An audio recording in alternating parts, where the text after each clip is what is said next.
بسم اللہ الرحمن الرحیم نحمدہ ونصلی علی رسولہ الکریم۔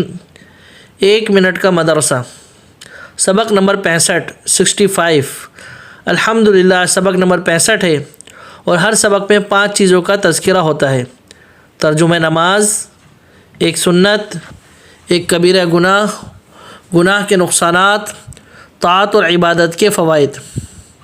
ترجمہ نماز کے ترجمے میں ہم لوگ کیا تحیات چل رہی ہے، تو وَرَسُولُهُ اور اس کے رسول، وَرَسُولُهُ کا کیا ترجمہ ہو؟ اور اس کے رسول۔ اب سنیں، وَأَشْهَدُ أَنَّ مُحَمَّدًا عَبْدُهُ وَرَسُولُهُ، جو تحیات میں پڑھتے ہیں اس کا ترجمہ کیا ہوا کہ میں گواہی دیتا ہوں کہ محمد صلی اللہ علیہ وسلم اس کے بندے اور رسول ہیں۔ اس کا ترجمہ ذہن میں رکھیں۔ اب جب تحیات پڑھیں تو اس کا ترجمہ ذہن نشین رکھیے گا۔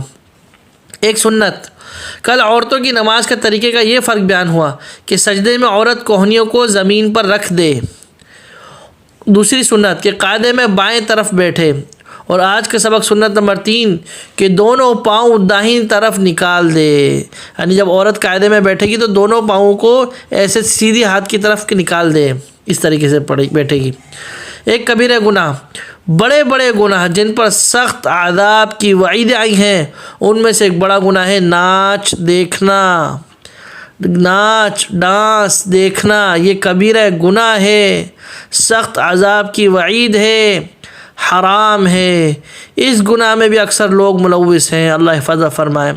آج موبائل کی وجہ سے، فیس بک کی وجہ سے اور ٹک ٹاک کی وجہ سے اور مختلف ایپس کی وجہ سے انسان گانے سے بچتا ہی نہیں، گانے ناچ دیکھنے سے بچتا ہی نہیں، وہ دیکھتے دیکھتے دیکھنا شروع کر دیتا ہے۔ اس سے بچنا چاہیے میرے ساتھیوں، یہ گناہ کبیرہ ہے۔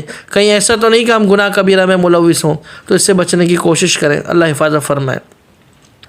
گناہ کے نقصانات، گناہوں سے دنیا کا ایک نقصان یہ ہے کہ گناہ کرنے سے نعمتیں چھن جاتی ہیں اور بلاؤں اور مصیبتوں کا ہجوم ہوتا ہے۔